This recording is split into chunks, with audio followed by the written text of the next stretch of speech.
Olá, seja bem-vindo ao nosso curso Um Guia para a Nova Vida. O objetivo desse curso é estudar as doutrinas centrais da fé cristã. Ao longo dessas 10 aulas que nós teremos, o nosso desejo é conhecer aquilo que está no coração que os nossos irmãos do passado estudaram e creram até aqui. Você sabe quais são as doutrinas centrais da fé cristã? Quando nós estudamos doutrinas, nós pensamos em tantas doutrinas. Há pessoas que têm uma certa aversão à teologia e à doutrina, porque existem tantas linhas, tantas tradições, tantas teologias, algumas delas negando, inclusive, a própria palavra de Deus como palavra de Deus, que muitas pessoas, quando encaram esse tema pela primeira vez, o tratam com uma certa desconfiança ou com uma certa antipatia mesmo. E o meu desejo nessas aulas é ver com você que, na verdade, nós não devemos ter nenhuma antipatia, muito pelo contrário, e nós podemos sim encontrar ao longo da história irmãos, irmãs, homens, mulheres de Deus que creram no mesmo que nós cremos e que tinham nessas doutrinas centrais da fé cristã o fundamento da sua unidade, o fundamento da sua esperança, o fundamento da sua caridade, da sua prática diária. O meu desejo, portanto, é estudar esses assuntos básicos com você. E o objetivo não é apenas conhecer, mas dar a você ferramentas para que você possa ensinar a outras pessoas também. Inúmeras pessoas têm se valido do livro Um Guia para a Nova Vida para poder discipular outras pessoas. Embora o livro não seja um livro sobre discipulado, o objetivo dele é ser usado na prática do discipulado, ensinando pessoas que são novas convertidas ou mesmo cristãos que já são cristãos há muitos anos, mas nunca pararam para estudar com cuidado as doutrinas centrais, o coração da nossa fé, para que dessa maneira, por meio de algumas lições, a pessoa possa conhecer aquilo que é o coração que o Senhor nos entrega por meio da sua palavra. Portanto, o objetivo é capacitar tanto o novo convertido quanto a pessoa que já é cristã há anos, mas nunca estudou essas doutrinas, a compreender bem o fundamento da sua fé. O objetivo geral desse curso é esse, ok? Então, o que a Bíblia fala a respeito da lei? E qual que é a importância disso? Por que conhecer a lei? Compreender o que as Escrituras ensinam a respeito da graça, lei e evangelho, lei e graça, há diferença? Não há? Há uma correlação entre ambas? Não há? Quando se pensa em graça, quando se pensa em salvação, o que seria a doutrina do arrependimento? O que seria o evangelho? O que a Bíblia fala sobre fé? Tantas religiões falam sobre fé, e fé é uma palavra usada em tantos contextos, inclusive não cristãos, não é? O que é fé segundo a Bíblia? O que é cruz? O porquê da cruz? Por que o Filho de Deus teve de morrer numa cruz? E por que ele diz a você e a mim que nós também devemos tomar a nossa cruz se quisermos ser discípulos dele, ou seja, sermos cristãos? O que é a cruz? Qual é a doutrina da cruz? O que é a doutrina da santidade? Por que nós devemos ter uma nova vida, novos hábitos, novas atitudes? O que é a santidade? É para poucas pessoas? São para cristãos que se destacam no meio dos demais? São para cristãos que se autoflagelam ou abnegam uma série de prazeres e vontades? O que é a santidade? Ou seria outra coisa, totalmente diferente? A Bíblia fala sobre santidade do início ao fim. A Bíblia nos diz que o nosso Deus é santo e Ele nos chama para sermos santos como Ele é também. Mas o que é ser santo? Tudo isso é central na fé cristã e nós vamos estudar tudo isso. Outro ponto importante é a vida de oração. O que é a oração? Quando o próprio Senhor Jesus ensinou seus discípulos a orar, quais são os elementos presentes naquela oração e que devem estar presentes nas nossas orações também, na nossa vida oração?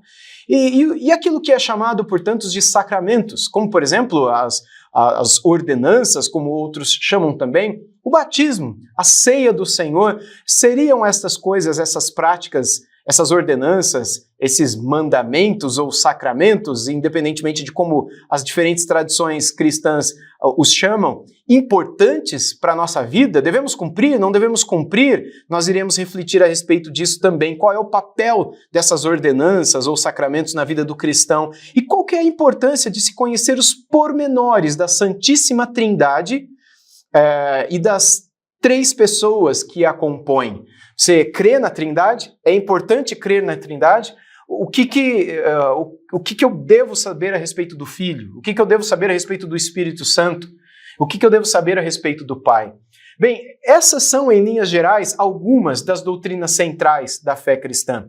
Cristo, salvação, nova vida, arrependimento, santidade, lei, evangelho, graça, oração, trindade, etc.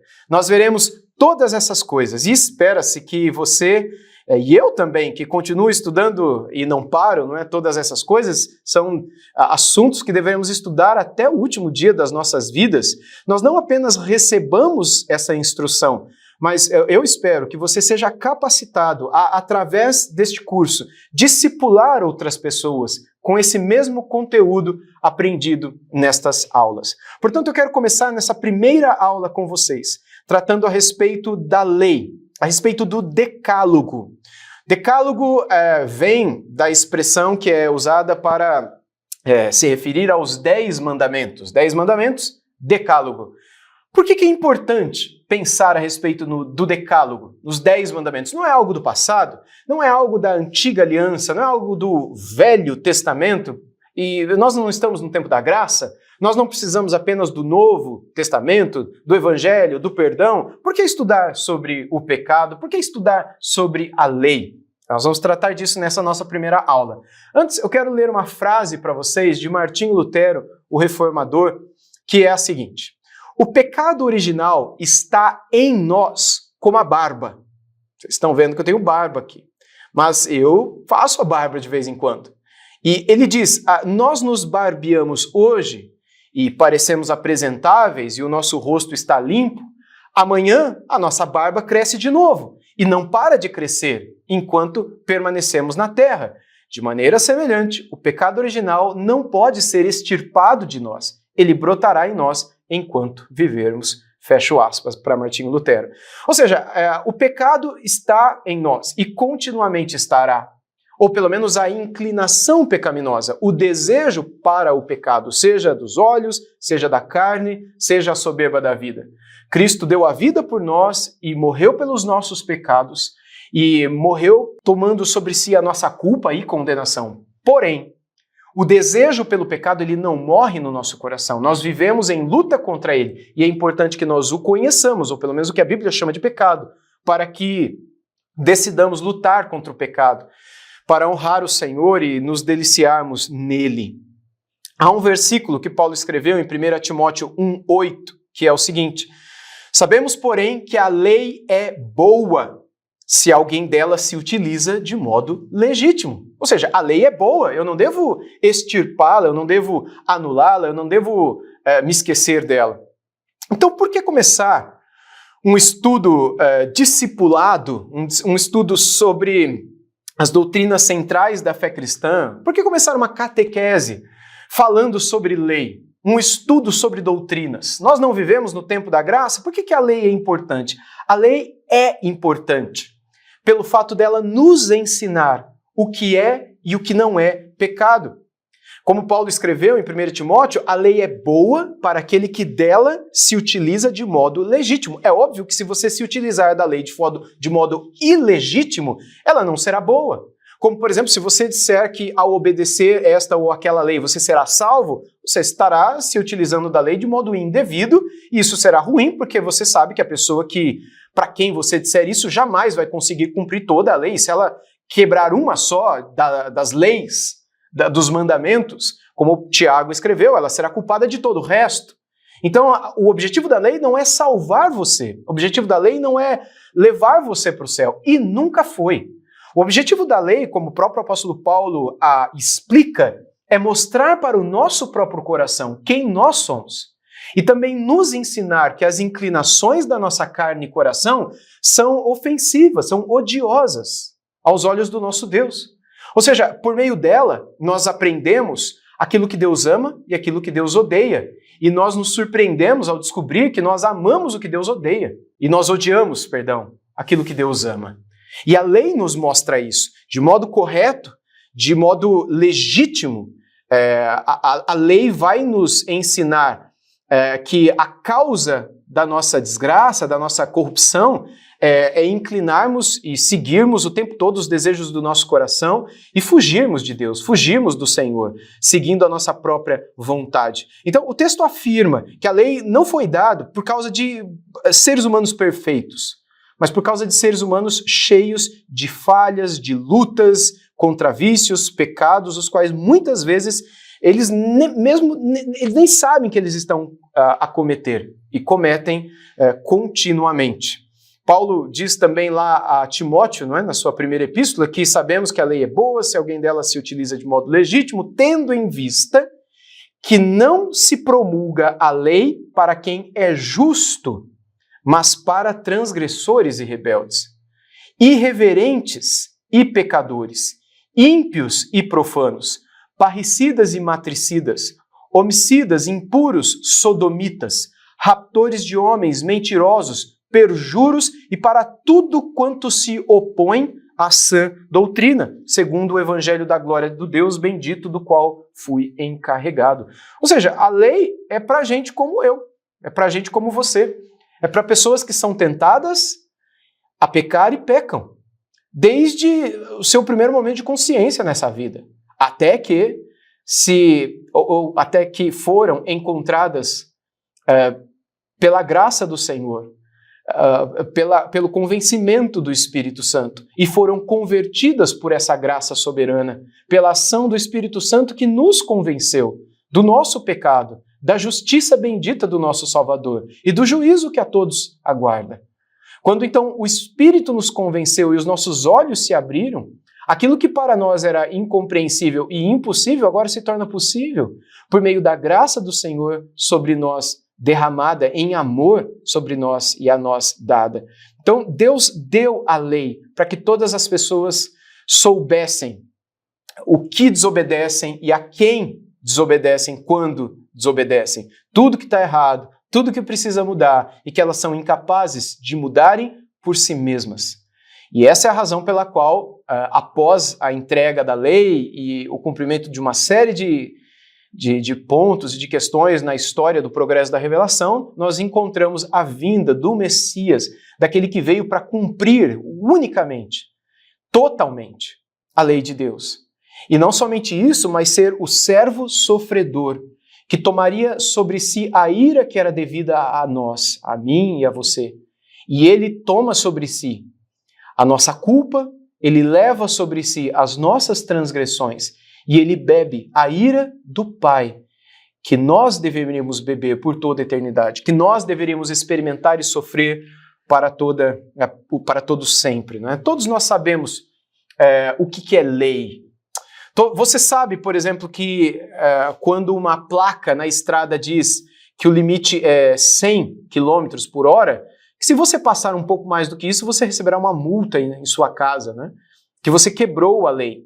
Ou você vê uma placa de 30 km por hora e uma placa de crianças, e você sabe que ali tem uma escola de crianças especiais que são cegas, por exemplo, e você quer passar ali a 60 por hora, você sabe que você está quebrando uma lei. E sempre que uma lei é quebrada, há uma consequência para isso.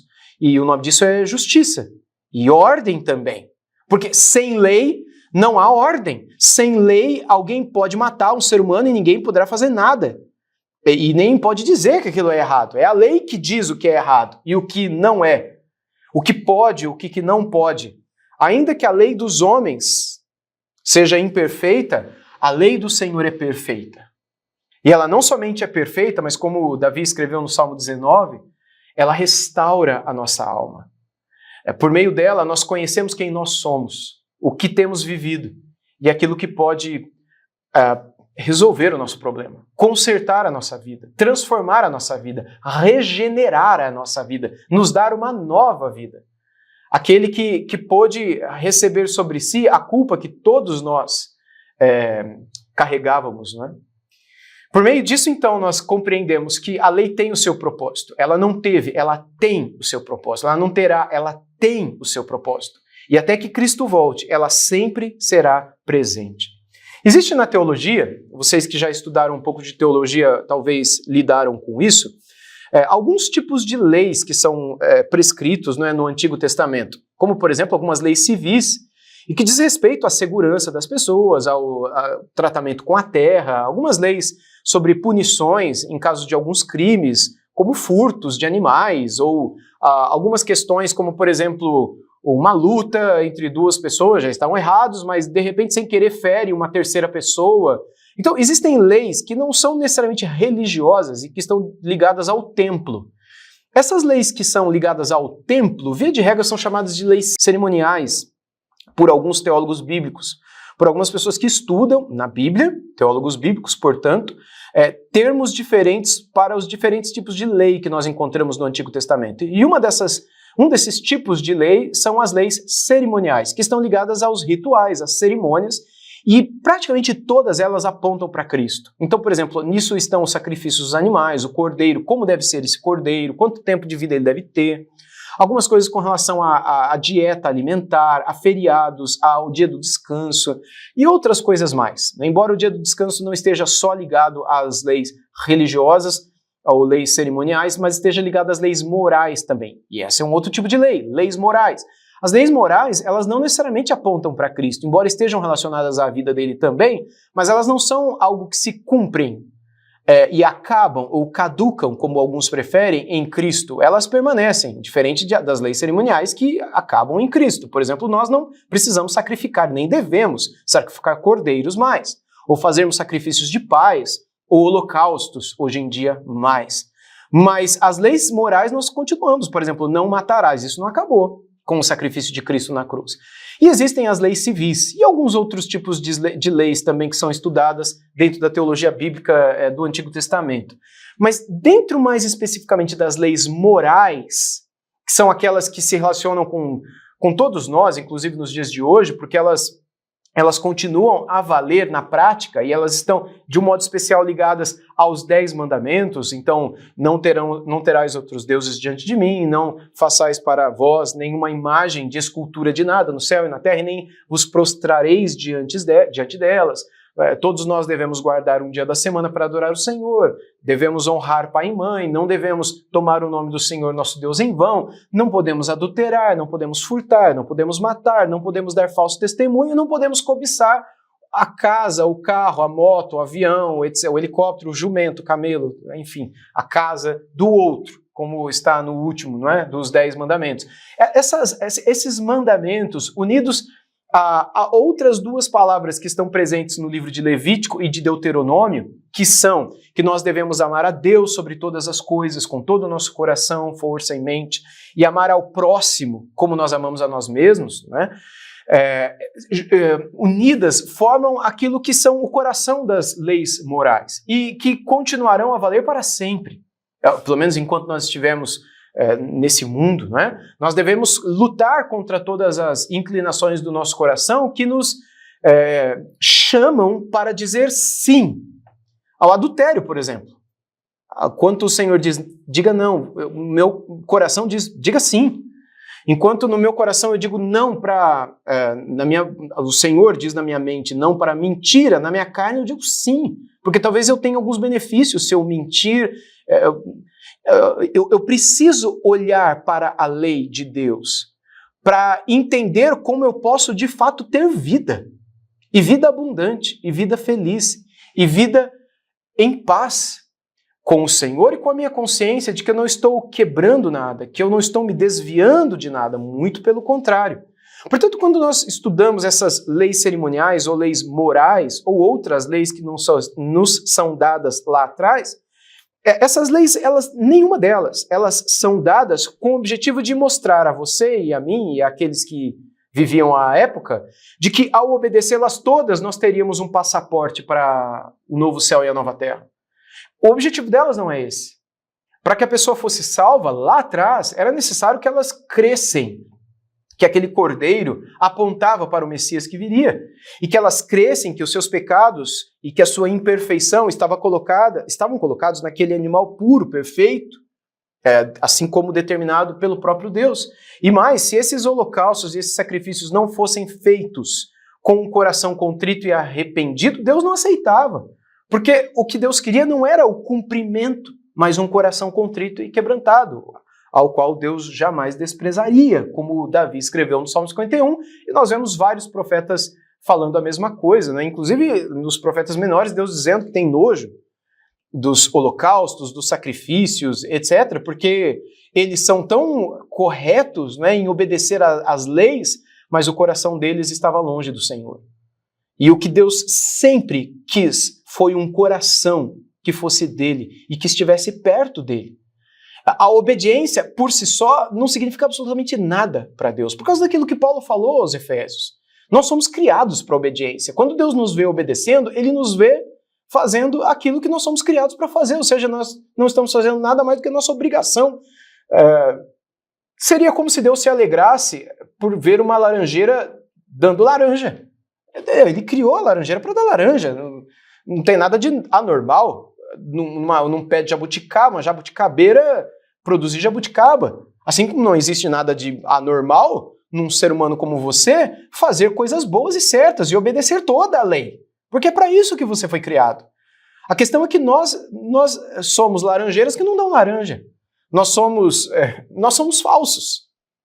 Nós somos hipócritas. Nós somos orgulhosos. Nós estamos quebrados. Nós estamos sujos. Nós estamos corrompidos. Nós estamos cheios de vermes. Nós estamos totalmente condenados. E a menos que a nossa vida seja transformada pelo poder do Evangelho e nós sejamos perdoados e totalmente renovados, nós jamais poderemos viver aquilo que o Senhor nos criou para viver. Mas para isso, nós precisamos dar à nossa alma o alimento que ela foi criada para receber, que é a palavra do próprio Deus. E ao lermos toda ela, inclusive as leis, nós descobriremos aquilo que em nós desagrada ao nosso Deus e por quais caminhos nós temos andado. E deveríamos reconsiderar, e deveríamos nos arrepender, e deveríamos deixar de viver. Nisso entra, então, as leis morais. Bom, as leis morais, de um modo especial, se encontram lá em Êxodo 20. Eu gostaria de ler para vocês. Se você quiser me acompanhar na sua Bíblia também, você pode ficar à vontade para isso, e que estão vigentes ainda nos dias de hoje. Lá está escrito assim: Então falou Deus todas essas palavras: Eu sou o Senhor, teu Deus, que te tirei da terra do Egito, da casa da servidão. Não terás outros deuses diante de mim. Não farás para ti imagem de escultura, nem semelhança alguma do que há em cima nos céus, nem embaixo na terra, nem nas águas debaixo da terra. Não as adorarás, não lhes darás culto. Porque eu, o Senhor, teu Deus, Deus zeloso, que visito a iniquidade dos pais nos filhos até a terceira e quarta geração daqueles que me aborrecem, e faço misericórdia até 1000 gerações daqueles que me amam e guardam os meus mandamentos. Não tomarás, terceira, né? Não tomarás o nome do Senhor teu Deus em vão, porque o Senhor não terá por inocente o que tomar o seu nome em vão.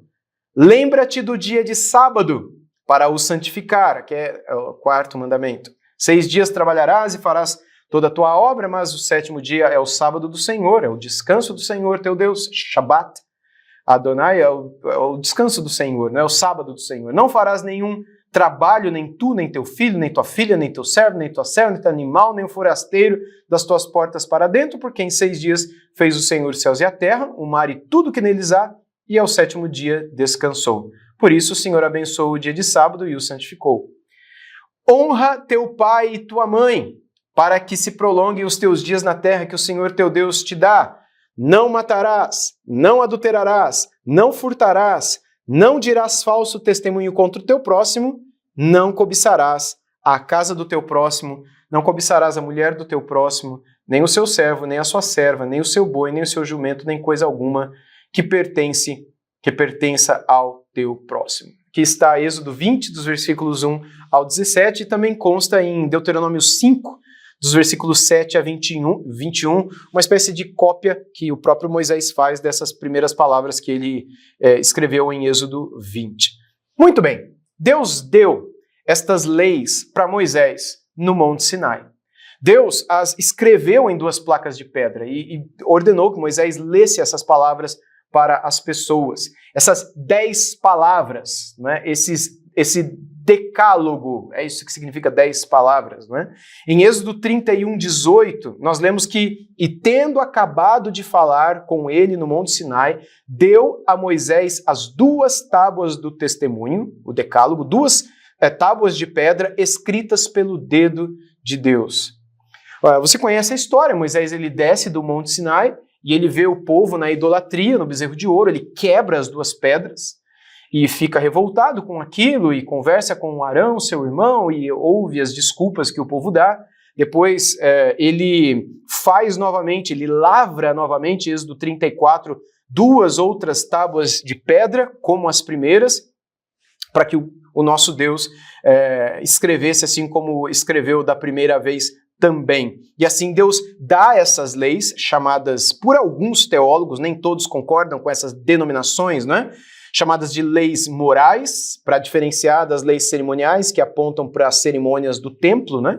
Que deveriam ser seguidas pelo povo em todo tempo e em todo lugar, e que jamais seriam abolidas. Por outro lado, nós temos aquelas leis do templo, as leis relacionadas aos rituais, que alguns chamam, né, de leis cerimoniais, ligada ao culto no tabernáculo, o templo lá em Israel também. Via de regra, como eu disse há pouco, elas apontam para Cristo. Elas estão ligadas a sangue, cordeiros, sacrifícios, marcas no corpo, como a circuncisão, algumas datas específicas, uma espécie de calendário religioso, alimentos que são proibidos porque estão associados com coisas puras ou impuras, e elas estão relacionadas ao primeiro advento. E elas estão, às vezes, associadas com a purificação que o Messias traria e, às vezes, associadas também com a purificação que Deus espera ver na vida do povo, ou seja, do que eu devo me afastar para manter pura a minha vida.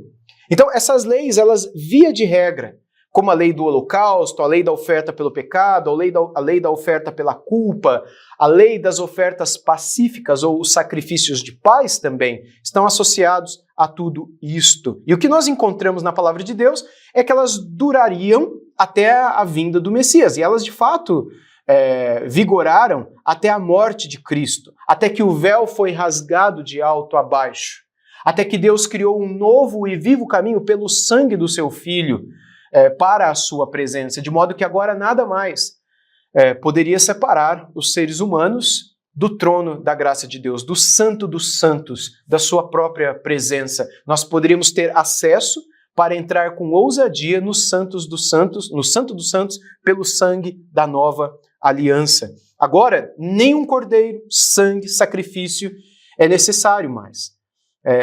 Todos esses sacrifícios apontavam para o sacrifício do último cordeiro, o cordeiro derradeiro, que o próprio Deus enviaria para ser sacrificado no nosso lugar.